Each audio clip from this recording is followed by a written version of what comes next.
बरतानिया device of UK Wasim Khan परवाना से। अस्सलाम अलैकुम नाजरीन, हम बात करेंगे बरतानिया का बड़ा ऐलान, फलस्तीनी रियासत को तस्लीम करने का। इंडिया आलमी सियासत में नया मोड़। लंदन, जुलाई 2025। बरतानवी वज़ीर-ए-आज़म कीर स्टारमर ने एक तारीखी कदम उठाते हुए सितंबर 2025 में फलस्तीनी रियासत को तस्लीम करने के इरादे का ऐलान किया है, अगर इसराइल जंग बंदी और फलस्तीनी इलाकों में कब्जे से मुताल्लिक मुस्बत इक़दाम न करे।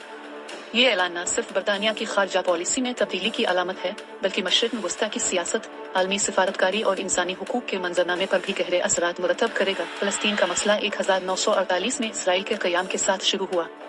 लाखों फलस्तीनियों को उनके घरों से बेदखल किया गया।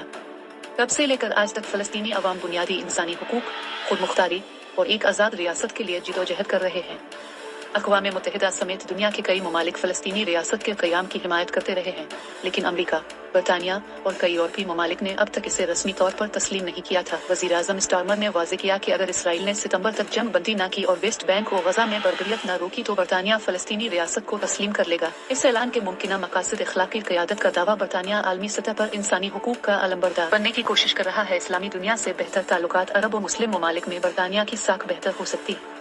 यूरोपीय यूनियन से हम आहंगी। बरतानिया खुद को फ्रांसीसी और स्पेनिश मौक़िफ़ से करीब तर करने की कोशिश कर रहा है, जिन्होंने फ़लस्तीन की हिमायत की है। अंदरूनी सियासी दबाव। बरतानिया में मुस्लिम वोटर्स की बढ़ती हुई आबादी और इंसानी हुकूक के कारकुनों की मुहिम्मात का दबाव भी एक उनसर है।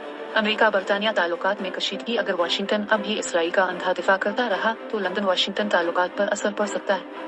यूरोपीय ब्लॉक मजबूत होगा। अगर बरतानिया फ़लस्तीनी रियासत को तस्लीम करता है तो दीगर यूरोपीय ममालिक भी इसी राह पर गामजन हो सकते हैं। इसराइल पर आलमी दबाव। ये इक़दाम इसराइल को जंग बंदी और मुज़ाकरात की मेज़ पर आने पर मजबूर कर सकता है। अक़वाम मुत्तहिदा, एमनेस्टी इंटरनेशनल और दीगर इदारों की रिपोर्ट्स के मुताबिक 2023-2025 के दौरान गजा में इसराइली हमलों में 45,000 से ज़ायद अफराद जाँ बहक ज़ख्मी हुए। 70% से ज़ायद बुनियादी ढांचा, अस्पताल, स्कूल, मसाजिद तबाह नाकारा हो चुका है। लाखों फ़लस्तीनी पानी, खुराक और बिजली जैसी बुनियादी सहूलियात से महरूम हैं। इंसानी हुकूक की मुसलसल खिलाफ वर्जियाँ, बच्चों की गिरफ्तारी, मीडिया सेंसरशिप और मजलूम अवाम पर मुहलिक हथियारों का इस्तेमाल। अखलाकी बरतरी। दुनिया भर में बरतानिया की साख में इजाफा होगा कि वो मजलूम के साथ खड़ा है। आलमी सियासी किरदार में वसत। यह कदम बरतानिया को अक़वाम मुत्तहिदा में एक कायदाना मौक़िफ़ पर ला सकता है। तिजारती मौक़े। अरब ममालिक के साथ नई तिजारती राहें खुल सकती हैं, खास तौर पर सऊदी अरब, कतर, मुत्तहिदा अरब अमारात और तुर्की के साथ। बरतानिया के इस ऐलान को अगर महज सिफाती बयानबाजी न समझा जाए बल्कि उसे अमली शक्ल दी जाए तो यह फ़लस्तीनी अवाम के लिए एक उम्मीद की किरण बन सकता है।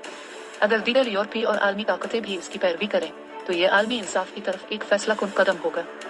ताहम इसराइल की जानिब से मुमकिना सख्त रद्दअमल, अमरीका की मुखालफत और मशरिक़ वस्ता में सियासी तनाज़ात इस इक़दाम की राह में बड़ी रुकावटें भी बन सकती हैं। क्या बरतानिया वाकई मजलूम फ़लस्तीनियों के लिए एक नई सुबह लाने में किरदार अदा कर पाएगा? ये ऐलान भी माजी की तरह सिर्फ एक सिफारती इशारा साबित होगा।